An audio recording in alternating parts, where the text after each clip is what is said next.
The concept valency. ये आपका basic है बिल्कुल केमिस्ट्री का, 9 to 12 आपको इसकी रिक्वायरमेंट रहती है। स्पेशली 9th-10th के स्टूडेंट्स को इस टॉपिक में बहुत दिक्कत रहती है, तो आज आपकी सारी प्रॉब्लम सॉल्व होने वाली है regarding to the concept of valency. तो गाइस शुरू करते हैं एक क्वेश्चन के साथ। आप बता सकते हो हाइड्रोजन और हीलियम में क्या डिफरेंस है? इससे पहले आपको एटॉमिक नंबर 1 to 20 वाले सारे एलिमेंट्स लर्न होने चाहिए। अगर मैं आपसे पूछती हूँ फॉर एग्जांपल क्लोरीन, तो आपको पता होना चाहिए chlorine has atomic number 17 and it's symbol is Cl। तो सबसे पहले आप 1 to 20 एटॉमिक नंबर वाले एलिमेंट्स को लर्न करोगे और सिंबल को लर्न करोगे। तो अब मैंने आपसे पूछा हाइड्रोजन एंड हीलियम। हाइड्रोजन का एटॉमिक नंबर क्या है?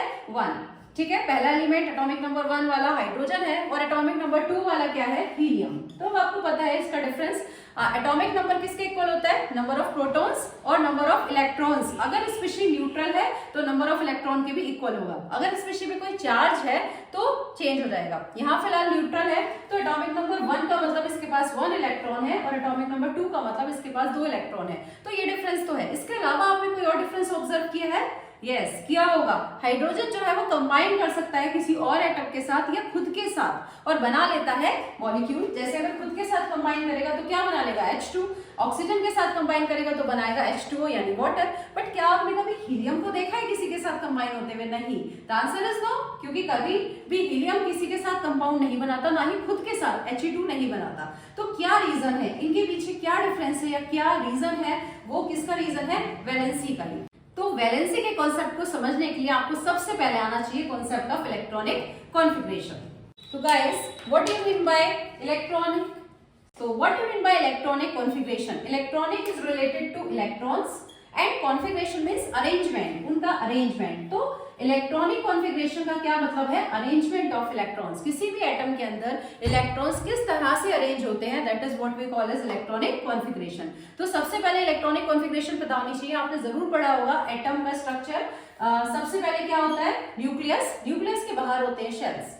ये है आपका पहला शेल, ठीक है, दूसरा शेल, तीसरा शेल एंड सो ऑन, जिसको हम KLMN शेल्स भी कह देते हैं या शेल नंबर 1 2 3 4 भी आप कह सकते हो। तो आपको पता होगा जो आपका पहला शेल होता है, फर्स्ट शेल, जो आपका फर्स्ट शेल है, इसकी कैपेबिलिटी होती है कितने इलेक्ट्रॉन्स की? 2 इलेक्ट्रॉन्स को होल्ड करने की कैपेसिटी होती है आपके फर्स्ट शेल में। 2 से ज्यादा इलेक्ट्रॉन इस शेल में नहीं आ सकते। बाकी जब आप मूव करोगे फर्दर सेकेंड शेल पे या थर्ड शेल पे, तो इनकी कितनी कैपेबिलिटी होती है? 8 इलेक्ट्रॉन्स की, ठीक है। फर्दर कॉन्सेप्ट में 18 32 भी आता है, बट वो बात की बात है। फिलहाल आपको याद रखना है सारे शेल्स में आप कितने मैक्सिमम इलेक्ट्रॉन्स ले सकते हो, जो आपके सिलेबस में आता है। 1 to 20 की हम आज बात कर रहे हैं तो 8, लेकिन जो फर्स्ट शेल है उसमें कितने इलेक्ट्रॉन्स आएंगे? 2। तो आपको सबसे पहले ये पता होना चाहिए। अब आप अकॉर्डिंगली क्या करोगे? इलेक्ट्रॉन्स को अरेंज कर दोगे। फॉर एग्जाम्पल अगर मैंने आपसे कहा हाइड्रोजन, तो हाइड्रोजन का एटॉमिक नंबर क्या होता है भाई? 1। तो 1 एटॉमिक नंबर है, इसका मतलब नंबर ऑफ प्रोटॉन कितने हैं इस एटम में? 1। हमेशा एटॉमिक नंबर किसके इक्वल होता है? नंबर ऑफ प्रोटॉन्स के। और नंबर ऑफ इलेक्ट्रॉन्स के भी इक्वल हो सकता है कब? अगर इस पे कोई चार्ज नहीं है तो। अगर प्लस या माइनस चार्ज है तो इलेक्ट्रॉन को आपको माइनस या प्लस करना पड़ेगा। बट अगर न्यूट्रल स्पीशी है, न्यूट्रल एटम है, तो जो एटॉमिक नंबर है वो नंबर ऑफ प्रोटॉन के इक्वल तो होता ही है, हमेशा इलेक्ट्रॉन के भी इक्वल होगा। तो हाइड्रोजन है 1 एटॉमिक नंबर, इसका मतलब इसके पास केवल एक ही इलेक्ट्रॉन है और पहला इलेक्ट्रॉन है तो कहाँ जाएगा? सबसे पहले न्यूक्लियस और फर्स्ट शेल, और फर्स्ट शेल में क्या रहेगा? आपका 1 इलेक्ट्रॉन। अगर मैं बात करती हूँ हीलियम, हीलियम का एटॉमिक नंबर है 2, इसका मतलब इसके पास कितने इलेक्ट्रॉन है? अगेन 2, कोई चार्ज नहीं है, तो ये हो गया आपका न्यूक्लियस। अब फर्स्ट शेल में कितने इलेक्ट्रॉन्स आ सकते हैं? मैक्सिमम 2 इलेक्ट्रॉन्स जो है वो फर्स्ट शेल में आ सकते हैं। तो दोनों के दोनों इलेक्ट्रॉन आपके कहां पर अरेंज है? फर्स्ट शेल में, राइट। तो ये है इलेक्ट्रॉनिक कॉन्फ़िगरेशन, यानी आप इन शॉर्ट लिख सकते हो भाई इसमें तो 1 ही इलेक्ट्रॉन है, हीलियम में कितना है? 2। अब आते हैं नेक्स्ट होता है 3। एटॉमिक नंबर 3 किसका होता है? होप आपको पता होगा, लिथियम। तो अगर मैं लिथियम की बात करती हूँ तो लिथियम का एटॉमिक नंबर है 3। तो इसका मतलब क्या है? न्यूक्लियस, पहला शेल, पहले शेल में कितने आ सकते हैं मैक्सिमम इलेक्ट्रॉन्स? ओनली 2। तो आप यहाँ पर तो 2 ही इलेक्ट्रॉन ड्रॉ कर सकते हो ना। What about the third electron? तो क्या होगा? वो नेक्स्ट शेल में जाएगा। तो कॉन्फ़िगरेशन क्या हो गई? पहले शेल में 2 इलेक्ट्रॉन है और नेक्स्ट शेल में गया 1 इलेक्ट्रॉन, तो कॉन्फ़िगरेशन हो गई आपकी 2 1। तो इस तरह से हम लिखते हैं इलेक्ट्रॉनिक कॉन्फ़िगरेशन। आप 1 to 20 सारी लिख के देख लीजिए, कोई डाउट है तो पूछ सकते हैं कमेंट सेक्शन में। अगर मैं सोडियम की बात करूं तो सोडियम का एटॉमिक नंबर होता है 11। इसका मतलब इसके पास कितने इलेक्ट्रॉन्स हैं? 11। अब 11 इलेक्ट्रॉन्स है तो पहले शेल में तो मैक्सिमम 2 इलेक्ट्रॉन्स आ सकते हैं, 2 चले गए। अब 2 के बाद 11 में से 2 गए, बचा 9, लेकिन 9 के 9 क्या हम सेकंड शेल में रख सकते हैं, प्लेस हो सकते हैं? नो।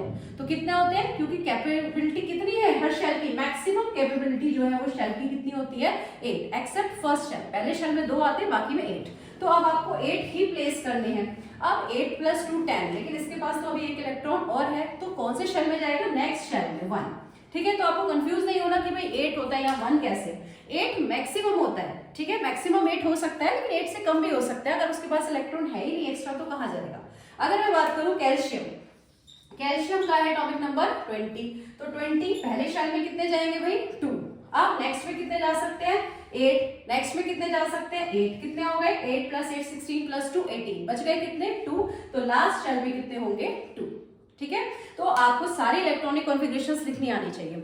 अब आप ये देखो कि इसको कहते हैं वैलेंस शेल। जो आउटर मोस्ट शेल में होता है, आउटर मोस्ट शेल, किसी भी एटम का जो सबसे बाहर वाला शेल होता है, उसके लिए हम टर्म यूज करते हैं वैलेंस शेल। ठीक है, वैलेंस ही इसी से रिलेटेड होगा। तो वैलेंस शेल, और जितने भी इलेक्ट्रॉन्स इस वैलेंस यानी आउटर मोस्ट शेल में प्रेजेंट होंगे उसको क्या बोलेंगे हम, valence electron. For example sodium में कितने वैलेंस इलेक्ट्रॉन है, ओनली 1। कैल्शियम में कितने वैलेंस इलेक्ट्रॉन है, 2 एंड सो ऑन। आप देख सकते हो लिथियम में भी कितना है, 1। तो आपको सबसे पहले वैलेंस शेल और वैलेंस इलेक्ट्रॉन के बारे में पता होना चाहिए। हम वैलेंसी का कंसेप्ट करने वाले हैं, उससे पहले आपको 1 to 20 एटॉमिक नंबर वाले एलिमेंट्स याद होने चाहिए विद सिंबल्स। दूसरी चीज, आपको इलेक्ट्रॉनिक कॉन्फ़िगरेशन लिखने का तरीका आना चाहिए। वैलेंस शेल या वैलेंस इलेक्ट्रॉन क्या है ये पता होना चाहिए।